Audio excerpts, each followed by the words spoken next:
شمالی غزہ میں شدید لڑائی، اسرائیلی ٹینک رفح میں مزید پیش قدمی کر رہے ہیں۔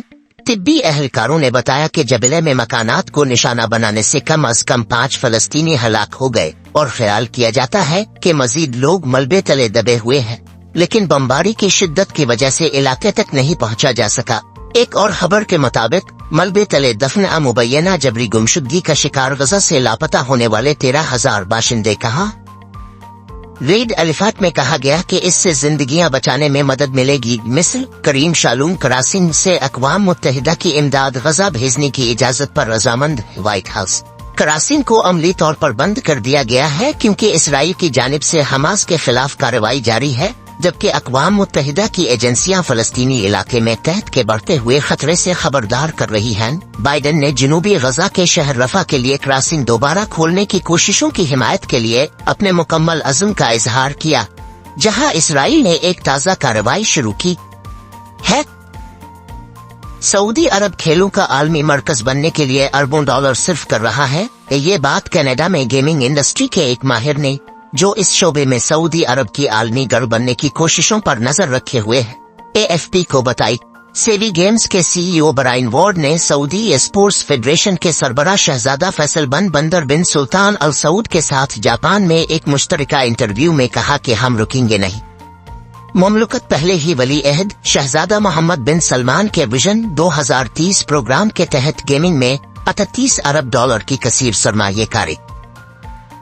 سرگودھا میں ٹوین مذہب کے الزام میں ہونے والے پرتشدد احتجاجی مظاہروں پر قابو پا لیا گیا ہے۔ سرگودھا پولیس پاکستان کے صوبہ پنجاب کے شہر سرگودھا کی پولیس کا کہنا ہے کہ انہوں نے شہر کی مجاہد کالونی میں مبینہ ٹوین مذہب کے الزام میں ہونے والے پرتشدد احتجاجی مظاہروں پر قابو پا لیا ہے اور مظاہرین کو منتشر کر کے وقوع میں ملوث ملزم کو حراست میں لے لیا گیا۔ روس میں یوکرین جنگ کے دوران سینئر جنرلز گرفتار کیوں کیے جا رہے ہیں؟ کہ روس میں جس عسکری شخصیت کو حال ہی میں سلاخوں کے پیچھے جانا پڑا ہے، ان کا نام لیفٹیننٹ جنرل وادم شامارن ہے، جو روسی فوج کے جنرل سٹاف کے ڈپٹی چیف ہونے کے ساتھ ساتھ مرکزی کمیونیکیشن ڈائریکٹریٹ کے سربراہ بھی تھے۔ لیفٹیننٹ جنرل وادم پر بڑے پیمانے پر رشوت لینے کا الزام ہے اور انہیں مقدمے سے قبل 2 ماہ تک کے لیے حراست میں لیا گیا ہے۔ چند ہی گھنٹوں کے بعد یہ خبر آئی کہ وزارت دفاع میں سامان کی خرید و فروخت کرنے والے سینئر افسر بھی حراست۔ دبئی میں 4 ماہ کے دوران 6.68 ملین سیاح، یورپی سر فہرست۔ گزشتہ سال اسی مدت کے دوران 6.02 ملین سیاح یہاں پہنچے تھے، 11% اضافہ ریکارڈ کیا گیا۔ اعداد و شمار کے مطابق دبئی آنے والے مغربی یورپ کے سیاح سر فہرست رہے، جو کل تعداد کا 22% تھے۔ جنوری سے اپریل کے درمیان تعداد 1.45 ملین رہی۔ جنوبی ایشیا کے سیاح کل تعداد کا 17% رہے، ان کی تعداد 1.1 ملین رہی۔ دبئی کے ایک ہوٹل کے کمرے کا اوسط کرایہ 627 درہم تک پہنچ گیا، جو گزشتہ سال 599 درہم تھا۔ اپریل کے آخر تک دبئی میں ہوٹل کے کمروں کی تعداد 151.84۔ موبائل فون پاکستان لانے پر ٹیکس اور PTA سے تصدیق کی شرط ختم نہیں ہوئی۔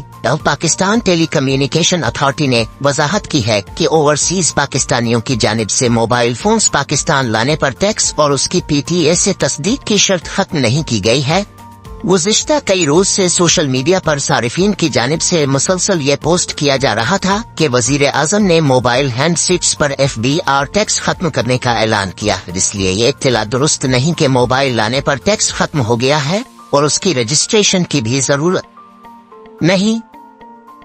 عازمین حج کے لیے کارڈ رکھنا ضروری۔ داخلی عازمین کو کارڈ فراہم کرنے کی ذمہ داری حج خدمات فراہم کرنے والے اداروں کی ہوگی۔ وزارت حج نے کہا کہ کارڈ میں عازم حج کی تمام تفصیلات درج ہوں گی، جبکہ اس کی کاپی اور توکلنا پورٹل پر بھی اپلوڈ کی جائے گی۔ وزارت نے کہا ہے کہ کارڈ کے بغیر حج کرنا غیر قانونی ہوگا، جبکہ کسی بھی عازم کے پاس کارڈ نہیں ہوگا تو اسے کے ساتھ غیر قانونی عازم جیسا معاملہ کیا جائے گا۔